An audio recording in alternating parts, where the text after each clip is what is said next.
I find Instagram and LinkedIn incredibly toxic. I understand they have a huge potential for revenue and earnings because, of course, you're reaching global audience. But at the same time, psychologically, even when you're winning, you're not happy because it creates a standard you need to keep yourself at. If you're losing, you feel like shit because the other guy got it, you didn't. You feel like you're less smart than the guy. Hello, friend. Welcome back to the Awakened Entrepreneur Show. I am Juan Galan, your host, and I am back with another guest interview. This is actually pretty exciting because this is my first male guest in the show. I'm going to be chatting with Mattia. I met him actually not too long ago at a rooftop party, and it was pretty funny because I was with a group of friends, and then he came to introduce himself, and he happens to have a business registered in Dubai, just like me. So we bonded over that, and we ended up talking for like an hour about our business journeys, spirituality, quantum physics, like literally such good conversations that at the end, I was like, you know what, man? I want to have you on my podcast.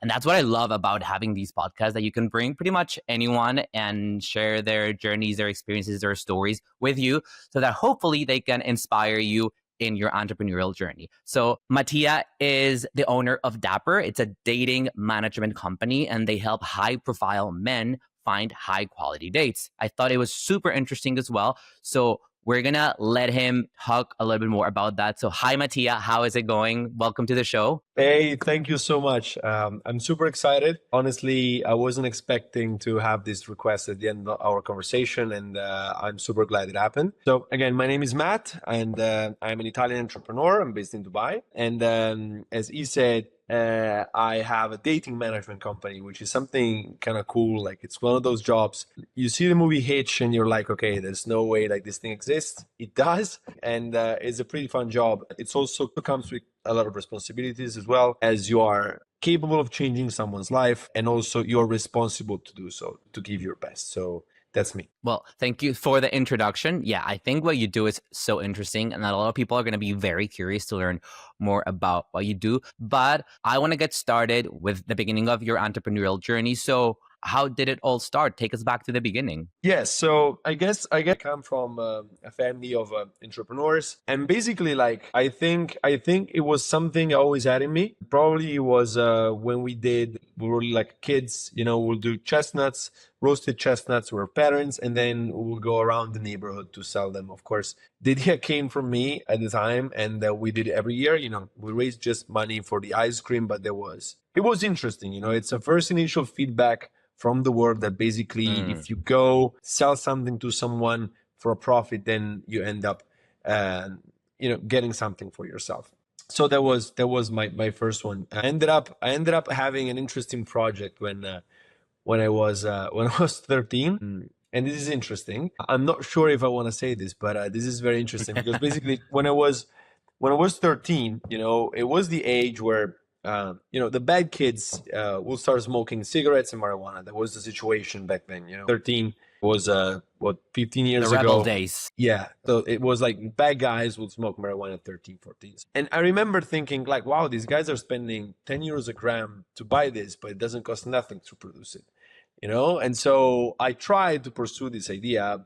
Thankfully, my parents stopped me. But it was interesting to see like that, immediately was something, okay, I can make money from that. You fast forward in high school, had a fashion brand that went like okay and then very bad. I started law school, and then I stopped my entrepreneurial pursuit during law school until this happened basically. The initial thing, the catalyst that made everything move for me, it was my first trip outside of Europe. It was New York. I don't know how many of you guys probably you've been to New York. I don't know how many of the listeners have been to New York. For me, it was like being born again. I have never experienced in my life. Yeah, no, it was very interesting. It was for me like feeling an energy I never felt before in my life, and feeling an incredible drive. I remember 10 days in the US, in New York. I remember I met a guy on the street that would do custom tables for people, and I helped him sell tables on the street randomly. Wow. Thank God, like American immigration didn't catch me. If not, I would have been deported. Then they didn't have Trump, so I think it was very... Probably. Then I remember like it was also my first time really testing dating apps for myself. And I remember like creating a Bumble profile, but then Hinge wasn't like a thing back then. So everyone had Bumble. Bumble was a new thing, it was about empowering women with the first move. And then what happened was that I got 8,000 likes in 3 hours. And Wow. yeah, it was nuts. It was a pretty intense dopamine hit Yeah. coming from Ego there. boost. Yeah, gigantic ego boost. Of course, I think my being Italian helped in New York because apparently Italians are very popular in the US. But then my friends were like, "This is crazy, man. It doesn't make sense that you actually got this much in 3 hours. I want you to help me with my pro." Like that was it. And so I helped the first one, he got a little bit better. Helped the second one, he got a little bit better. But then after the third and fourth, because I started helping my friends, but then the word started to spread, and so I had friends of friends asking me for help, and then I was like, yes, but this is time for me. I should ask for money. And I think I found a little niche on this side. So I started super small. Like in my situation, the thing was super good because it was a service. It was an intellectual service. So you can just start with no investment basically. So I was talking to a friend and he said like you should get Fiverr. You know what's Fiverr, right? Yeah, of course.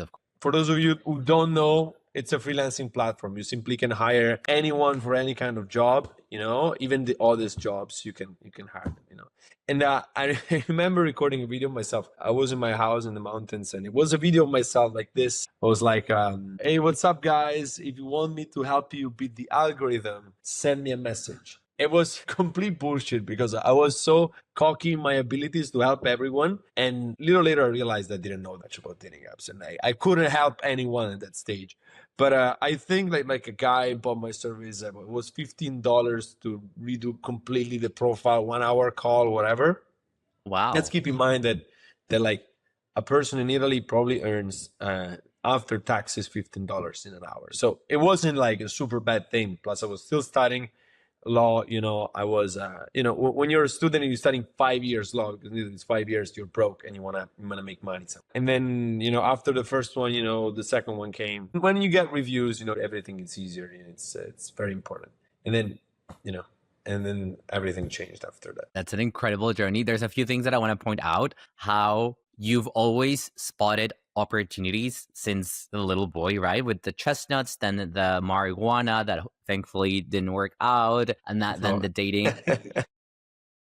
It makes me think a lot about my journey as well because, and I think we talked about this back when we met at the rooftop, because I also did a lot of like entrepreneurial things when I was a kid. Like my dad was an entrepreneur for many years. He owned his business. And during many phases in high school or in school and in high school, I used to sell candy sandwiches, Nutella sandwiches. I Yeah, I remember. was always, yeah. I was always like raising money because I wanted to purchase the latest phone, or I wanted to purchase a flight to go visit my friends in Canada.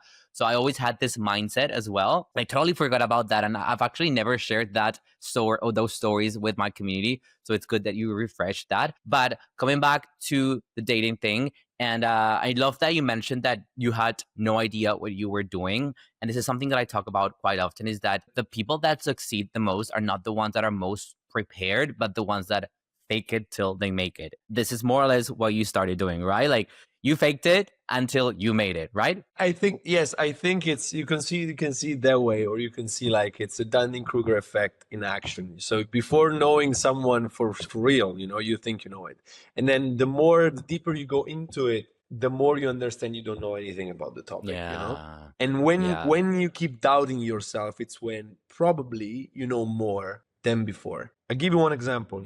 Like since I mostly help men navigate dating life with women, I get like a lot of questions like, what is the secret? What is the secret? And the thing is, I used to believe that there was a secret, but the more I do it, the more I realize that there's no secret. Like it's so complicated and so personal that I still have a lot to learn in this journey as well. So I guess it was an excess of cockiness, you can say that, and a lack of perfectionism.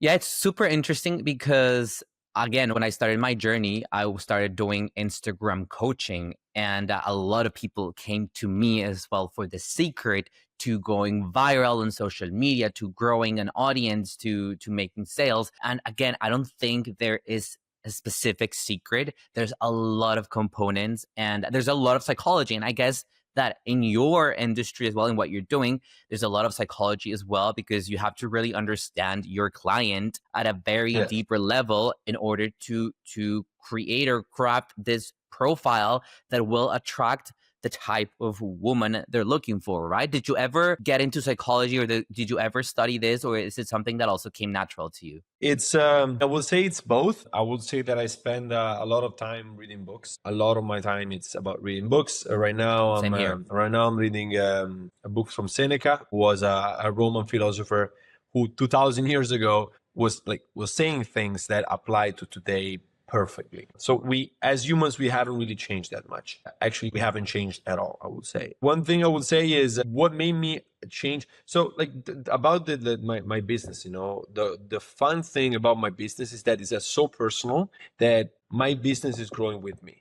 So it's been the first year I've done it, and then I started doing therapy and taking therapy and mental health for and that changed everything also for my clients. Because once you start understanding yourself more, you can also start understanding others much, much better. Beautiful. Uh, yeah, I feel like as if I have to make a comparison, I will say if you read a book from a very good writer, I would say one of my favorite, Alexandre Dumas, The Count of Monte Cristo. You can tell that he really knows human nature because he's able to fully describe what's going on within a person, which is actually, I think it's something you need to be able to do if you want to help someone else. True. True, true. I couldn't agree more with you. And it's really funny because the episode that I posted last week was about the importance of doing the inner work in order to grow a sustainable, long-term businesses that feels aligned, that feels freeing.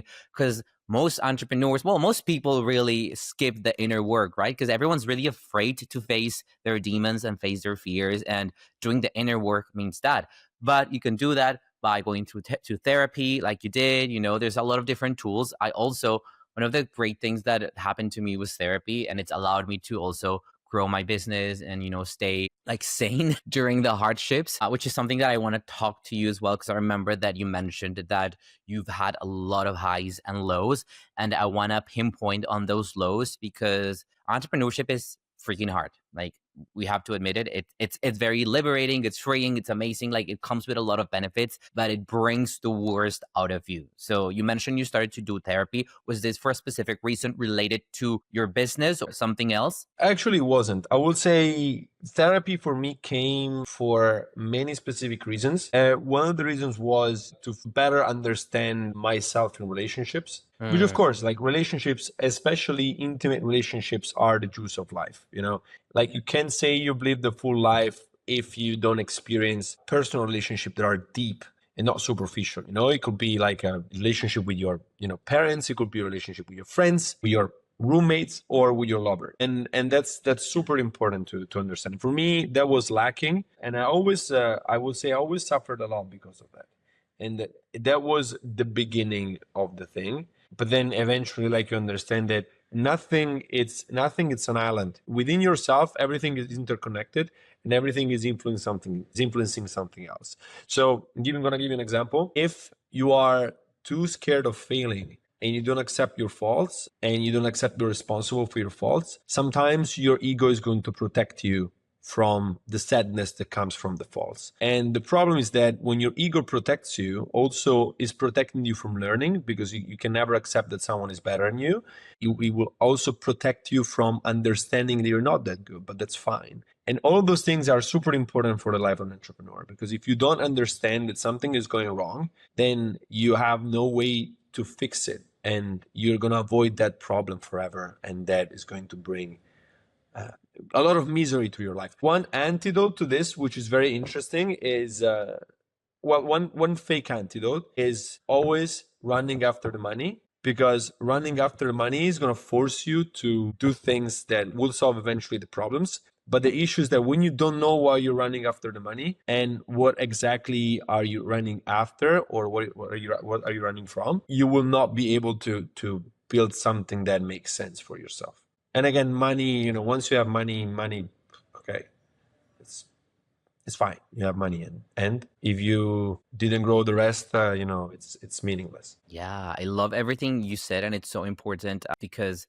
we have to have that self-awareness to understand, okay, what are our flaws, and we have to be willing to work on these flaws. Otherwise, again, we're going to be living a purposeless life, meaningless life, and Yes. even as business owners, we're going to be running behind the wrong things and searching for these like quick dopamine hits, like money, or in relationships, like meaningless sex, and all these things that everyone kind of like most people in our society go after, chase these days. So it's really good to have that self-awareness and understand that we're way more than that. And I love that you mentioned that. Yeah, let's go back to the beginning of Dapper. So you founded Dapper, and how did the beginning go? Like, was it easy from the beginning? Because just to let you know, my first year in business has been my most successful year to date. So I experienced a lot of highs in terms of visibility, recognition, sales, numbers, and that really fed my ego. And obviously, I back then I was not doing the inner work. I was very vain. Like I was just focused on superficial things, which is something that I talked about in the previous episode as well. And obviously all that crashed and it led me feeling super empty, lost, and yeah, feeling like shit. So I want to hear about the beginning of your journey and how did it go, and if you've experienced highs and lows, and how have you done to navigate those? So the beginning of my business, it's very interesting because I think to talk about this, I need to make you understand that I always have been one of the, like during high school at least, which is formation years. I always have been one of the worst students of my class. Couldn't do homeworks. I was so messy that it was to me it was a huge struggle at the beginning to fully understand that being tidy and everything in order actually makes a lot of sense when it comes to business. So the beginning was exciting. The most important choice I've made, like two very important choices during my first year. The first one was, so as I said before, I was graduating from law school, I had two opportunities, I could go to the fancy, nice M&A law firm, with the name and with the status and with the title and with the cool office, with the paintings on the wall, the paintings on the ceiling, and in the center of the city. The traditional path, Yeah, and going home, the going safe going path. for a suit, and balding before 30. That would have been like one career, one option, the safe option, the option I studied for. Or I could have been like, okay, I see that there's a niche here. I see there's a lot of pain and therefore a lot of opportunity to help people and therefore a lot of opportunity as well to make money. And I had to call the partner of the law firm that offered to hire me. Again, like it was one of the best law firms in the city I used to live in, which was Milan. I had to call him and tell him like, look, I need to. I'm not gonna start the job because I have this business that to date has made me not even 1,000 euros because I want to pursue this business. So this was the pivotal moment of my decision, and it was like you can if you want to take the island, you have to burn your boats. You can't take the island if you keep the plan B always in action. Of course, I mean, even now, I still have my law degree, I still have my connections and everything. I could go back to that, if I wanted. But then you need to burn your boats, and that was the first. The second decision that was very hard, because I've never lived in any other country, was to move to New York for a few months. This was just right after I graduated from law school. Just do and go to get clients and pursue my business. Also, that was a very interesting moment. Very lonely sometimes, very hard, but for sure very exciting. Something I will tell my kids. So I had a Netflix English level. So, I mean, I only had international clients. So the first thing was, damn, I need to learn how to speak proper English. So that was the first thing, I needed to do. My English got much better thanks to the business as well. The second thing was, I'm moving to New York, one of the most expensive cities on earth. Yeah. And I need to make money to support myself. Because of course, like my parents had spent like money on my education and everything. So now what do? I change completely my journey and then I'm gonna have them pay for that?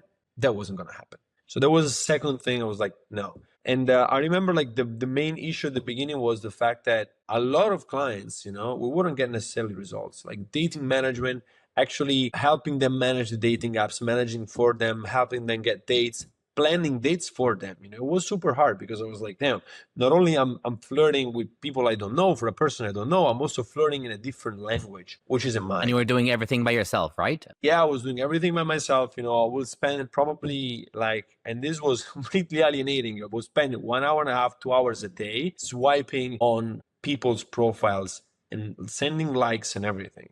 Like, you know what I mean? Like, it's a lot. It's a lot. That's probably why I don't use Instagram anymore. I don't have it. I don't have access to it because I'm done. Honestly, I'm done with that. And that was hard. And to be honest, like, being short on money was a interesting experience. I remember I was in New York.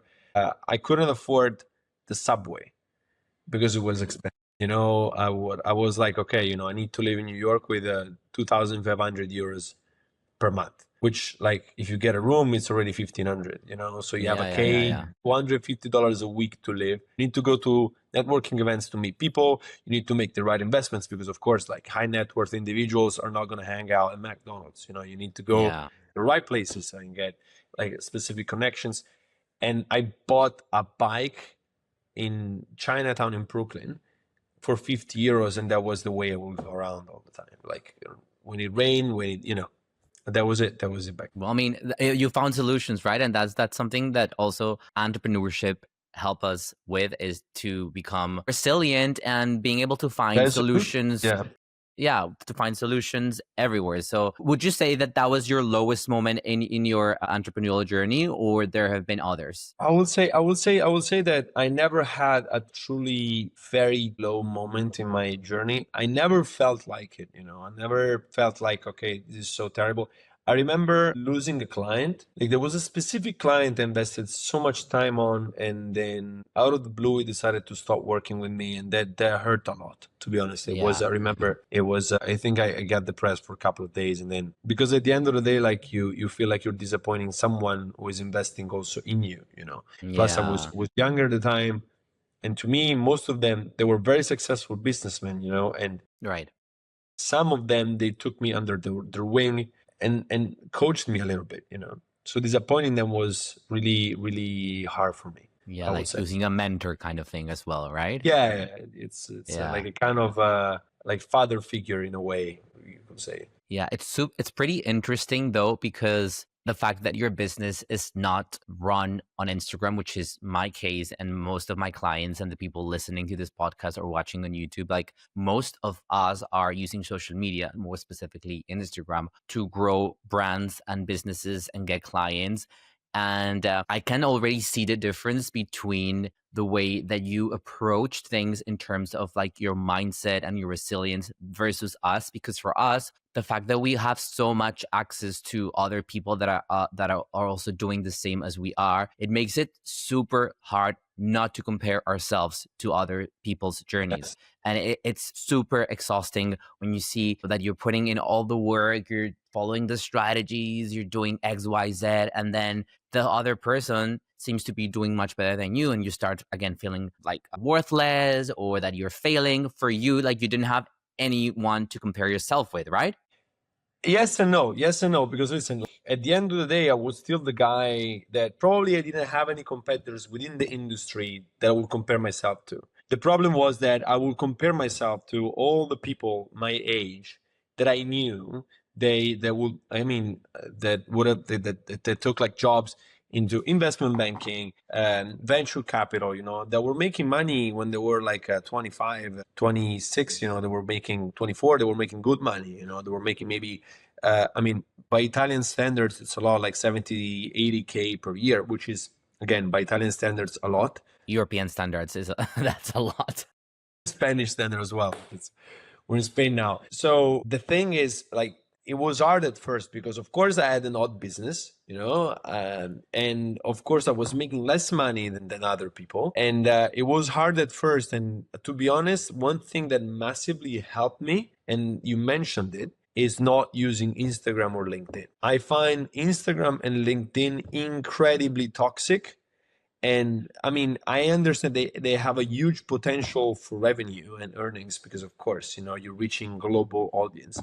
But at the same time, psychologically, even when you're winning, you're not happy because it creates a standard you need to keep yourself at. If you're losing, you feel like shit because the other guy got it, you didn't, and you feel stupid. You feel like you're less smart than the guy. So, for example, can I give you an example? Like my personal Instagram, I don't even know the password. The only person that has access to it is my assistant. But I don't like to have this forced comparison constantly. Because if you think about it, like comparing yourself to someone else, it's a method of survival. You need to check what other people are doing, because you need to see, okay, my cave neighbor has more stuff for the winter than I do, more wood than I do. So I think So I should true. get more because probably it will be cold. But then, like, it always has been like a 1, 2, 3, 4, 5, 6 people, your city maybe, but not the world, you know? Like we always competed in small pools, which is fine. If you're comparing yourself to the person that comes from your own like pueblo, that's fine. The guy probably makes 20% more than you do. It's fine. But then if I have to compare myself to a young American guy that at 21 is on Forbes and is making millions of dollars, I'm going to always feel like shit. Oh, and the thing is that I don't think I should feel like shit. I don't think like most of us shouldn't feel like shit because we're all doing it. Yeah. We're all trying and we're showing up and we're doing it. And Yeah. that's why it's again so important to do the inner work where you detach yourself from all of these things, like all these external things, and remember that that doesn't define you as a person. That doesn't define your worth at all. And your worth is on how you make other people feel, on the good Yes. deeds that you do, on love, right? And I think we talked about this as well, which is going to take me to my next question. This is something that I ask every person that comes to the show, whether they are spiritual or not. But I want to ask you, do you believe in God? I find hard to believe that everything was conceived by chance, because if Okay. you think about the complexity of a single human Mm, body and the way it works yeah. and the genetics and the fact that you are born and you're like you come from something that is this small, and this little thing genetically has the knowledge to grow and shape you the way you are in this specific shape and form. This is so incredible. It's a incredibly complex project management.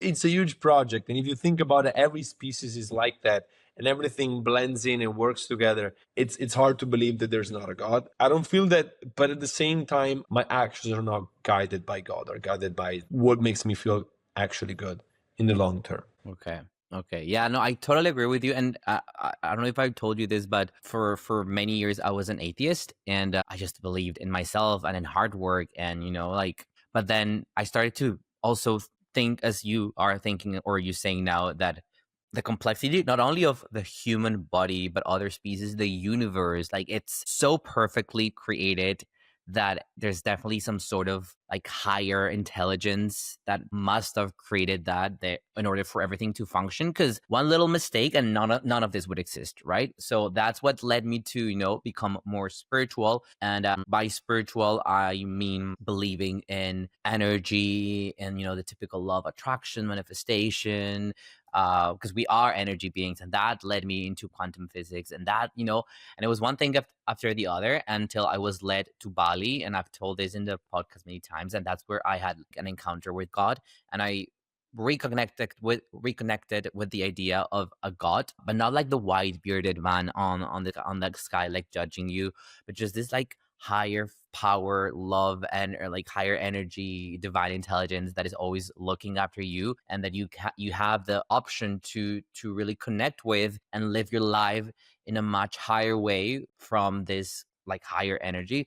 I don't know if I'm Yes. making sense or not. So that's what I believe in, and I think and has really shaped my entrepreneurial journey as well, when it comes to surrender, trusting, divine timing, because I don't know about you, but I'm the type of person that I want to have control over everything in my life, whether that it's business, relationships, personal things. And of course in business there's just, you cannot control everything, especially the outcome. So when something didn't go as I expected, I would just freak out and I would like panic Yes. or get upset. So now believing in this higher power, for me, God, I know for some people is the universe, I don't really judge like the different beliefs, but just knowing that this there's something there that's looking after me, and that everything is happening the way that it should happen for a reason. There's always lessons to be learned. There's always growth that needs to happen. That makes me feel so much better. So do you have something like that that kind of like allows you to surrender and to trust and to live more in peace and in flow? That is a fair question, I guess. If there's anything that makes me want to live in peace, I think it's something I haven't mastered yet in my life. Or I've been busy these years building and doing things. And to be honest, like going through the personal journey of self-improvement, that I haven't considered that. The thing is, I'm very busy becoming the man I want to become on many aspects. That sometimes it's hard to stop and think if there's a like a higher goal. For sure, I realized that, because of course I have a very good connection with myself. I do know what makes me feel good immediately, what makes me feel good in the long term, what is a sudden spike of dopamine, and what is something that makes me feel proud even months after it happened. So like again, like I had to like talk like I've discovered everything for myself. I haven't, but I think that is what drives me a lot. Understanding what makes me feel good and in the long term, and that helps me grow a community of people that love me and that I love and that I appreciate having around. But again, I am still going through a lot of struggles. I live part of the year in Barcelona, and this year has been a little bit tough at the beginning, especially because I had to make new friends here. And then when you make new friends, it's always hard to understand who you're vibing with, who you're not. Sometimes, you don't have the choice because, not a lot of people. So if you want to socialize, you need to go out with the people that you know. And maybe you don't really like those people. Yeah. You have to struggle at the beginning with, and then, I guess it's part of life, it's Yeah, suffering, it's part of absolutely. life, and it's the most important. Absolutely. And as you said, like you're still on the journey to becoming the man that you want to become. And you're probably not going to get there because once you get into the next level, there's still a new level that you want to unlock. And that's part of the journey of personal growth and development. I think that we never get to that state of like perfection because we're not perfect. We're humans, and there's always going to be flaws, and there's always going to be traumas and fears. And I've experienced this myself as well, like, coming back to Barcelona after living 6 months in Bali, and again having this like spiritual awakening, and having feeling that I had gone over a lot of my old fears and traumas, and then coming back here and having to face all of those again. It's very frustrating. It's been a tough year for me as well, emotionally, spiritually, mentally. So I feel you. But I also noticed that you mentioned something like that like you vibe with people, so you do believe in energy, right? And that we're energy beings, and that like we vibrate at higher or lower frequencies, and depending on that those are the kind of situations or opportunities or people that we attract into our lives. I'm still under observation, honestly. Okay. I do realize and accept the fact that the way people interact with you has to do with what's going on with them, but it also has to do with the openness and energy you're carrying with them. Those two things, like I know they matter. I don't know about high vibe. I haven't given a name to all of those things. Yeah. No, I totally agree. And it's interesting that you have this perspective, and that, of course, maybe you haven't really dived into these kind of concepts. For me, a lot of life situations took me to learning more about, yeah, like for example, neuroscience, and how that is all related to energy, and to the laws of the universe. And like I'm really fascinated by all of that, quantum physics. And like at the end of the day, it's incredible. It's fascinating that everything is so interconnected, and it's pretty much the same kind of principles that because since I reconnected with God, I started reading the Bible, and like there's a lot of the same concepts just explained with modern terms now with science, neuroscience. So it's pretty interesting. But I wanted to ask you, when it comes to business decisions, do you make these decisions based mostly on logic, or do you lean on your intuition as well? This gut feeling, have you ever tapped into that? I mean, first of all, I think that life is a marathon, so I still have Mm-hmm. a lot of fuck up. Like I could fuck up tomorrow and get a huge lawsuit from someone. I don't know. I'm not sure. And then my business will go, to hell. So I'm not sure. Like to this day, I'm not sure that the way I make decisions is the best because, Even if I get to the end of my life, nothing has happened. If someone else did the same way, maybe something could have happened to him. I don't know. But the way I make decisions is mostly I brainstorm writing things, and then I go deeper. I try not to fall in love with ideas because Okay. it's too risky to fall in love with ideas, because then at the end of the day, like, business is business. It needs to make Mm, money. It needs to be rewarding as well, don't get me wrong. That's why, sometimes you get higher paying clients that are less rewarding personally, or lower paying clients that are more rewarding personally. Again, yeah, of that's the course. thing. But I try not to get too attached to an idea. And this goes back to the concept of ego that we talked about before. Let's say you're telling your business idea to a friend, and that friend who you like, care about a lot, says, that's shit. That's complete shit. That doesn't make any sense. Like, your ego reaction, could be, but the guy's a fucking idiot. How can he tell me that? Like, the idea is brilliant, it's genius, to the point where you like bend the reality to like making it work. I always Yeah, make yeah, this yeah. example. During the 1600s, the church and the astrologists. Well, I'm not sure if the word is astrologist, but like people who used to study stars and the universe, will always say that because in the Bible it said that everything is revolving around the earth, and then they made immensely complex calculations to make that work. Even there, it wasn't working. And then this guy came, and some people before him, but Galileo was the most famous one, and he said, if you change the whole thing and you start thinking that you're not the one, and not everyone, everything is revolving around you, but you're revolving around the sun, like, all the calculations make just like sense without having to make a lot of efforts. So that's the same situation. When you don't want to accept reality, you make a lot of like gimmicks to make that work, when reality is actually much simpler. That thing doesn't Yeah. work. Don't fall in love with that. It's not falling in love with ideas is not helping you. Like, Yeah.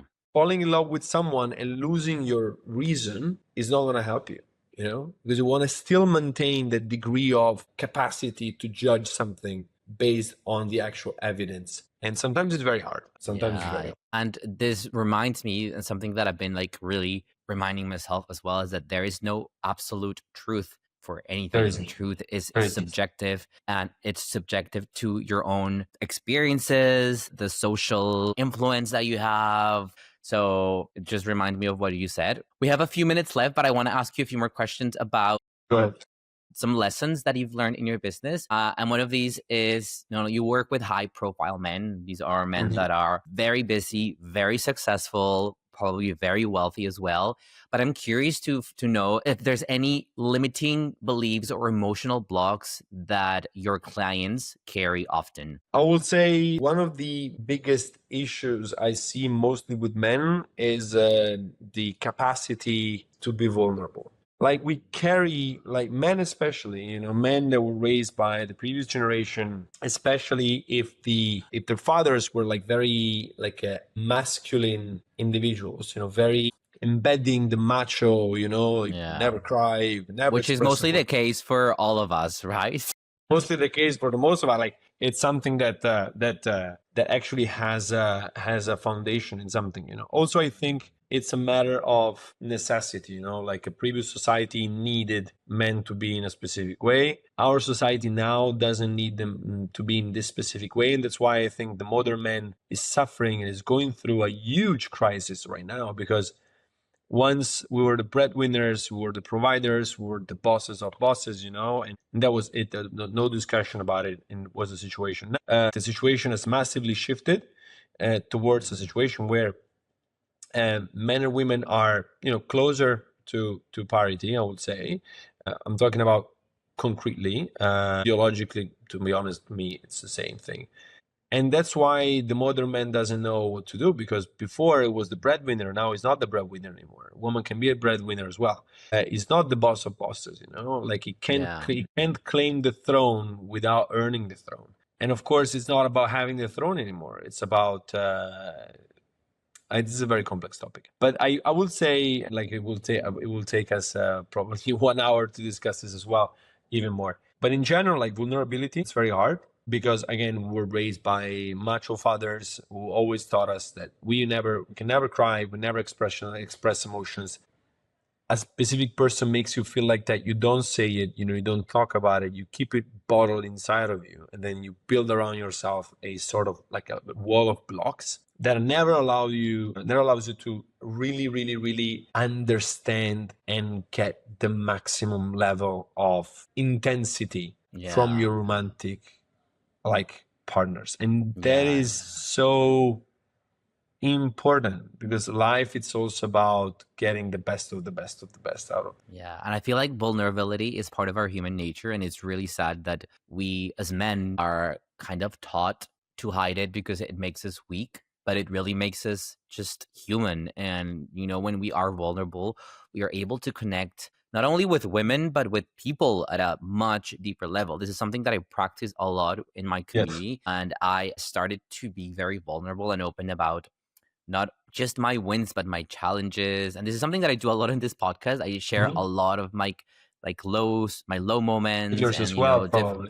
yeah, and I people really feel seen and heard and understood through my vulnerability. So it allows me to connect more with them. So in relationships it's the same. But yeah, we live in a society where vulnerability for men is seen as weakness or queer or something that like a true man wouldn't do. Are you a vulnerable person? Am I? I try to be. I try to be as much as I can. But again, it's one of those things that probably once you become a little vulnerable, you realize that there's so much more to go. There's so Mm. much more to understand and to experience. Um, We are so because complex as humans, right? yeah, the truth is that the deeper you go, the harder it is to understand yourself and to Mm. grasp the nuances and the little things. So I would say that in the past year, especially, it has gotten way, way, way better than before. I think also relationship with my family has gotten much, much better, and the way I can express feelings to them, it's much, much better. Like, to be honest, the idea 3 years ago, the idea of saying something as simple as "I love you" to my mom, would make me block and cry. It was incredible, like it's something you have to deal with your therapist and be like, wow, Yeah. so much here that I need to deal with, because I can't say that to my own parents that brought me on this world, and raised me and gave so much to me, you can do it. Why? Because it's a part of it you're conditioned by your parents, a part of it you're responsible for, and you need to change it. It's hard. I'm not going to say it's not, because it is, but it's your responsibility to do something about it, because then if not, like there's the if not, no one is going to do it for you. No one is Yeah. going to give you the Exactly. vulnerability. No one. Exactly. Two, Exactly. like it's a huge block for your personal life, because remember, like once you're vulnerable, you're much, much stronger, because you're nothing, no one can really hurt you, because you're Mm. vulnerable. You're giving yourself to the other person. You can suffer a little bit, but no one can kill you. Once you're not vulnerable, you don't understand yourself. You don't understand why you're doing so many actions, doing this, escaping that, going to another city because you can't stay there because you're suffering too much. Drinking alcohol, again, drinking alcohol, it's another thing. I stopped drinking 3 years ago, and that changed my life completely as well. Researching for attention on Instagram, posting stories so you can wait till you get the like from X specific person, going for the view, whatever. Like this is an issue, because you can't just stay within your own vulnerability without freaking out. And that is a problem. You can't just stay with yourself. Like it's a huge failure. No, it's like what I said before is like humans in general are not wired for staying in discomfort. And that's why again, they don't evolve, because once you step into discomfort, like scientifically, your brain starts creating new neural pathways which allows you to grow, and your brain changes when you are in discomfort. And yeah, exactly. But I imagined it, but I didn't know it. yeah. So that's also one of the things that, when you start being vulnerable,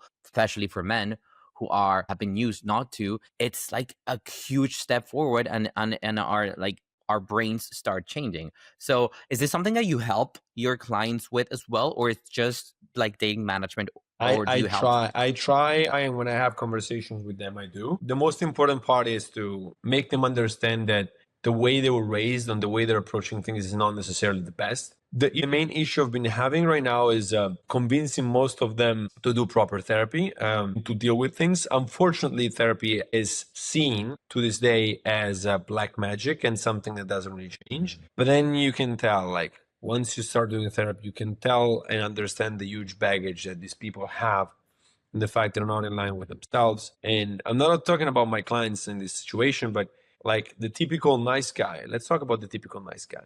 So the guy you see on the street and you see meet him around, and he's the nicest guy ever. He's like, oh, I imagine he's gonna be a great father. I imagine he's a great husband. But then you talk with the wife, and then she's like, but he never stands up for himself. I don't really respect him. And then you dive deeper, and he has a porn addiction, or he cheats on his wife, or he does shitty things because he never dealt with specific things within himself, and then he needs to hide to perform what makes him feel good. All of those things you can notice with therapy. And I do believe that like there's a solution for everything, and that you can shape yourself to be the kind of man you want to become. Of course, I would like at a point in my life to be like, okay, I know that keep on working towards that direction is okay. I've gotten to a point where it's good enough. It's fine. I can concentrate on something else. It's fine. Yeah.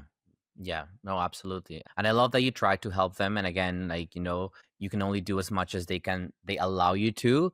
But I think it's also something that probably gives you more meaning in what you do, like having this purpose. And I think you mentioned that when we met, that you were kind of like changing a little bit the approach in your business because it gave you more purpose. But before we go, one more question. What would you tell the past version of you right before having your breakthrough or before starting your business? What would you tell that person or that person that is just getting started? Like one advice. Keep going. Just keep going. You keep going, you find solutions, even if it's not the right project, you're going to go on to the next one. Do not never lose the idea and the awareness of the fact that you're special. Never. Yeah. Because that's when you can do special things, when you know you're special. It's something Yeah, that yeah. even during my darkest hours, during my lowest periods, during my like most ordinary moments, I carried within myself that I would do something special. Again, I'm still young, so I still have a lot to prove. No, I totally agree. And this is something that I've repeated a lot of time in the previous episodes is that I fully believe that we all have a set of gifts, like a gift and a purpose. And once we align our purpose and our gift, we start going into flow and things start working out. So yeah, Yes. keep going because life will take you in the right direction. Yeah. The only way of you fail is if you quit, right? It's I guess sometimes you need to, Yeah, yeah. like take one step back and then one step forward, just keep doing it. But again, like what I will tell like also this person is keep doing it and then keep growing along the way and keep analyzing your growth, because the more you grow, the more you attract people that make you grow. And Mm, just like leave materialistic things behind and mm. leave like all of those like things that society teaches you to do. Yeah. Leave the crowd, leave like popularity, leave fame, don't The search for fame. ego, leave the ego. It's all of Yeah, all of these things you're saying is basically ego. yeah, leave it, Yeah. like it's not going to help Yeah. you. There's no scientific proof that more money, more fame is going to give you more happiness or better life. Exactly. Exactly. I think it's most cases actually the worst. Like the opposite. Yeah. Sorry. Yeah, exactly. Especially because money amplifies the good or the bad within. So yeah, if you don't feel good with yourself, more money is just gonna make you feel worse. But anyway, Matt, thank you so much. I usually ask people where can people find you, but I know you're not on social media. So if anyone wants to get in touch or find more about you, is there anywhere they can go? Yes, of course. I have both a website and I have also my personal Instagram that I never use again. So probably you will be talking with my lovely assistant Bisola. She's great. She's super fun also. So it's great. And or I have my business Instagram as well. So we'll be sharing all the necessary infos down there. Cool. Thank you so much for your time. I know people are going to My find pleasure. this conversation super interesting, especially your approach on like life and personal growth and even spirituality. And thank you to all of you guys who stayed until the end. Again, if you found this episode cool, please review it on your podcast platforms. If you're on YouTube, please subscribe. And I will see you next week for another episode. Bye. Bye.